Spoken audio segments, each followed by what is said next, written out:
বাস্তু পূজার ঘর।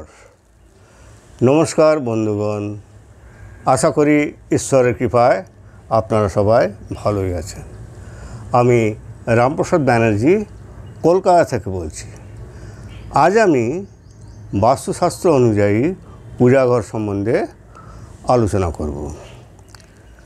বাস্তুশাস্ত্র অনুযায়ী পূজাঘর উত্তর পূর্ব দিকে হওয়া উচিত। এই স্থানে পূজাঘর স্থাপন করলে বাড়িতে শান্তি ও সমৃদ্ধি বজায় থাকে।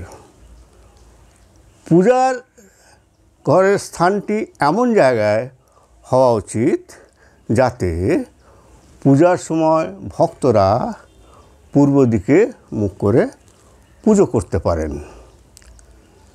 দেওয়াল থেকে কমপক্ষে 3-4 ইঞ্চি ফাঁকা রেখে ঠাকুরের মূর্তিগুলো রাখা উচিত, অর্থাৎ দেওয়ালের সঙ্গে সাটিয়ে মূর্তিগুলো রাখা উচিত নয়।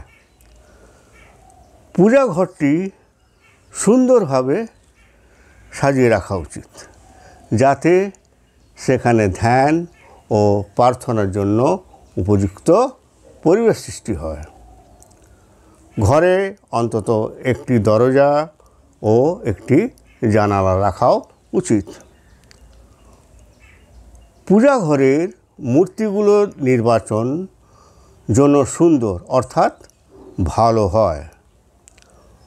পূজা ঘরের নিচে বা উপরে কোনো রকমের কোনো বাথরুম রাখা উচিত নয়। আবার সিঁড়ির নিচেও পূজাঘর স্থাপন করা উচিত নয়।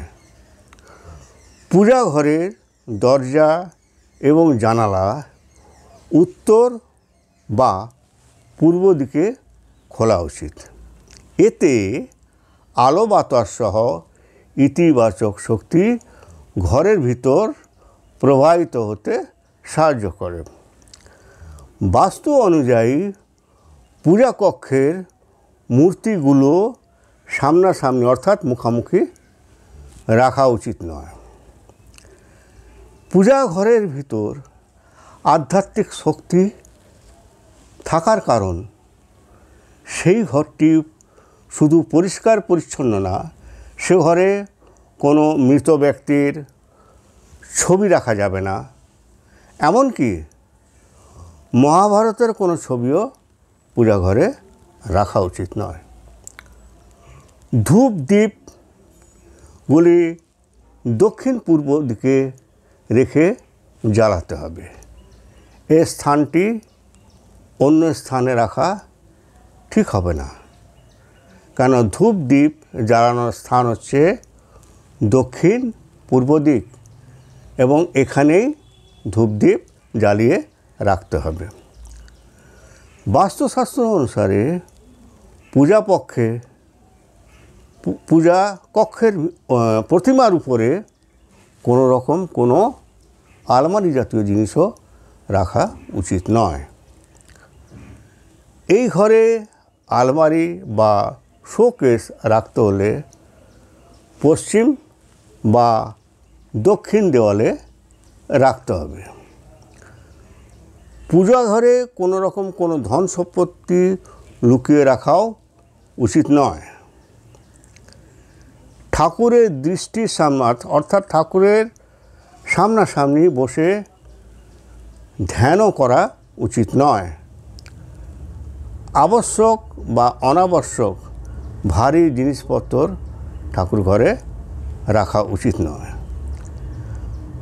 বাস্তু নিয়মানুসারে পূজা ঘর তৈরি করলে গৃহস্থের জীবনে ভারসাম্য, সম্প্রীতি এবং আশীর্বাদ নিয়ে আসে।